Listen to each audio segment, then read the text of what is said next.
ಜೊತೆಲಿ ನಮ್ಮ ಜೊತೆ ವಿ4 ನ್ಯೂಸ್ ನ ಮುಖ್ಯಸ್ಥರಾಗಿರುವಂತ ಲಕ್ಷ್ಮಣ್ ಕುಂದರ್ ಅವರಿದ್ದಾರೆ. ಸರ್ ನಮಸ್ತೆ. ನಮಸ್ತೆ ಸರ್, ಮಂಗಳೂರಿನಲ್ಲಿರುವಂತಹ ಕೆಲವು ಪಾರ್ಕ್ಗಳಲ್ಲಿ ಮಲ್ಲಿಕಟ್ಟೆ ಪಾರ್ಕ್ ಕೂಡ ಒಂದು. ಆದ್ರೆ ಅದರ ಸ್ಥಿತಿ ತುಂಬಾ ಶೋಚನೀಯ ಅಂತ ಹೇಳ್ಬೋದು. ಯಾವುದೇ ಮಹಿಳೆಯರಿರ್ಬೋದು, ಮಕ್ಕಳಿರ್ಬೋದು, ಅಲ್ಲಿ ಬಂದೊಂದು ಸಮಯನ ಕಳೀಲಿಕ್ಕೆ ಆಗದಂತ ಪರಿಸ್ಥಿತಿ ಆ ಪಾರ್ಕ್ ನಲ್ಲಿ ಇದೆ. ಏನ್ ಹೇಳ್ತೀರಾ ಸರ್? ಒಂದಾಗಿ ಈಗ ನಾವು ಏನು ಗವರ್ಮೆಂಟಿನ ಕೆಲಸಗಳಿರ್ತದಲ್ಲ, ಅದನ್ನು ದೇವರ ಕೆಲಸ ಅಂತ ಮುಂಚಿನ ಎಲ್ಲ ಅಂದ್ರೆ ಈ ಸ್ವಾತಂತ್ರ್ಯ ನಂತರ ಇದ್ದ ಒಂದು 20-30 ವರ್ಷದ ತನಕ ಎಲ್ಲಾ ಈ ಗವರ್ಮೆಂಟ್ ಕೆಲಸಗಳೇನಿದೆ ಅದು ದೇವರ ಕೆಲಸದಾಗಿ ನೋಡ್ತಾ ಇದ್ರು. ಮತ್ತೆ ಎಲ್ರು ಕೂಡ ಗವರ್ಮೆಂಟ್ ಜಾಬ್ಗೆ ಕಾತೊರಿತಿದ್ರು. ಈಗ ಪದ್ಮಶ್ರೀ ಕದ್ರಿ ಗೋಪಾಲನಾಥ್ ಅವರ ಒಂದು ಅಲ್ಲಿ ನಾವು ಮಾನ್ಯುಮೆಂಟ್ ಅನ್ನು ಮಾಡಿದ್ದೇವೆ, ಕರೆಕ್ಟಾ? ಅವರು ಕರ್ನಾಟಕ ಕ್ಲಾಸಿಕಲ್ ನ ಒಂದು ಲೆಜೆಂಡ್. ಅವರು ಸ್ಯಾಕ್ಸೋಫೋನ್ ನಲ್ಲಿ, ಅದು ಕೂಡ ವೆಸ್ಟರ್ನ್ ಇನ್ಸ್ಟ್ರೂಮೆಂಟ್ ಅದು. ಇದರಲ್ಲಿ ಅವರು ಕರ್ನಾಟಕ ಸಂಗೀತವನ್ನು ನುಡಿಸ್ತಾರೆ. ಈಗ ಮಡ್ರಾಸ್ ಅಲ್ಲಿ ಇದೇ ಮನುಷ್ಯ ಹುಟ್ಟಿದ್ರೆ ಅಲ್ಲಿ ಒಂದು ದೊಡ್ಡ ಸರ್ಕಲ್ಗೆ ಅವರ ಸ್ಟ್ಯಾಚ್ಯೂ ಅನ್ನ, ನಮ್ಗೆ ಅವರ ಬೆಲೆ ಏನೂ ಗೊತ್ತಿಲ್ಲ. ಯಾಕಂದ್ರೆ ನಮ್ಗೆ ಕ್ಲಾಸಿಕಲ್ ಅಂದ್ರೆ ನಮ್ಗೆ ಅದರ ಅರಿವೇ ಇಲ್ಲ ಏನಂತ. ಕರ್ನಾಟಕ ಕ್ಲಾಸಿಕಲ್ ಅಲ್ಲಿ ಕದ್ರಿ ಗೋಪಾಲನಾಥನವರಿಗೆ ಮೆಡ್ರಾಸ್ ಅಲ್ಲಿರುವ ಒಂದು ಏನು ಪ್ರೇಮ, ಅಲ್ಲಿಯ ಜನರು ಅವ್ರಿಗೆ ಕೊಡುವಂತ ಒಂದು ಪ್ರೀತಿ, ಅದರ ಅಲ್ಲಿಯ ಜನರ 100% 1% ಸಹ ನಮ್ಮ ಮಂಗಳೂರಿನಲ್ಲಿ ಅವರಿಗೆ ಸಿಕ್ಕಿರ್ಲಿಕ್ಕಿಲ್ಲ. ಮತ್ತೆ ಅದರ ವ್ಯಾಲ್ಯೂ ಏನಂತ ನಮ್ಗೆ ಗೊತ್ತಿರ್ಲಿಕ್ಕಿಲ್ಲ. ಅವರು ದೊಡ್ಡ ದೊಡ್ಡ ಲೆಜೆಂಡ್ಗಳೊಟ್ಟಿಗೆ ಸಾಥನ್ನು ಕೊಟ್ಟವರು. ಈಗ ಕೊಳಲಲ್ಲಿರುವಂತ ಪ್ರವೀಣ್ ಗೋಲ್ಕೆಂಡೆ ಇರಬಹುದು, ಮತ್ತೆ ಕದ್ರಿ ಗೋಪಾಲನಾಥ್ ಅವರು ಮೆಡ್ರಾಸ್ ನಲ್ಲಿರುವಂತ ದೊಡ್ಡ ದೊಡ್ಡ ವಿದ್ವಾಂಸರೊಟ್ಟಿಗೆ ಸಾಥ್ ಕೊಟ್ಟಿದ್ದಾರೆ. ಹಿಂದೂಸ್ತಾನಿ ಕ್ಲಾಸಿಕಲ್ ಕೂಡ ಅವರು ಜುಗಲ್ಬಂದಿಗಳನ್ನು ಮಾಡಿದ್ದಾರೆ. ಹಿಂದೂಸ್ತಾನಿ ಮತ್ತೆ ದಕ್ಷಿಣಾದಿ ಅಂದ್ರೆ ಕನ್ನಡ ಸಂಗೀತದಲ್ಲಿ ಜುಗಲ್ಬಂದಿಯನ್ನು ಮಾಡಿದವರು. ಸೊ ಪದ್ಮಶ್ರೀ ಅಂದ್ರೆ ಟಾಪ್ 4 ಅಲ್ಲಿ ಸಿಗುವಂತ ಒಂದು ಪ್ರಶಸ್ತಿ.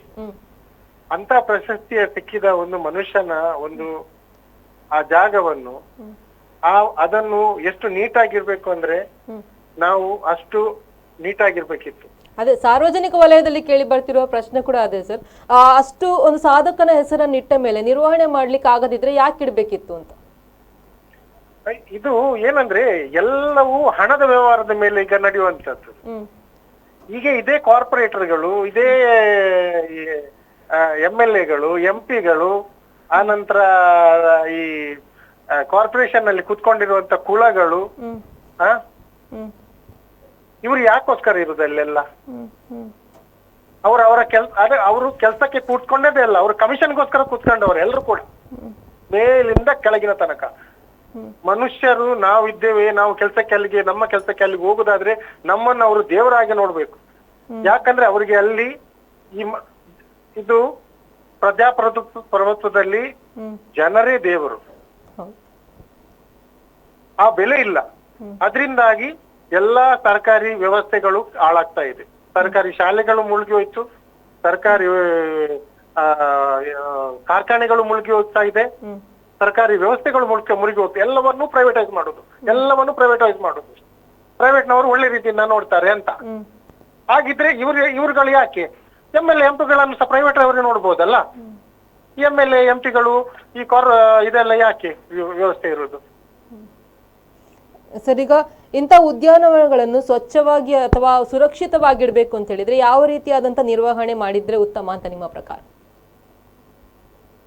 ಈಗ ನಾವೊಂದು ಜಪಾನ್ ಅಲ್ಲಿ ನೋಡ್ತೇವೆ, ಒಂದು ರೋಡ್ ಅನ್ನು ಮಾಡ್ತಾರೆ ಗೊತ್ತಾ, ಡಾಮರ್ ಹಾಕ್ತಾರೆ. ಆ ಡಾಮರ್ ಹಾಕುವವನು ಕೂಡ ಅಷ್ಟು ಕ್ಲೀನ್ ಆಗಿ ಹಾಕ್ತಾನೆ ಅವನು. ಅಂದ್ರೆ ಅದ್ರಲ್ಲಿ ಗೊತ್ತಾಗುತ್ತೆ ಅವನ ದೇಶಭಕ್ತಿ ಏನು ಅಂತ.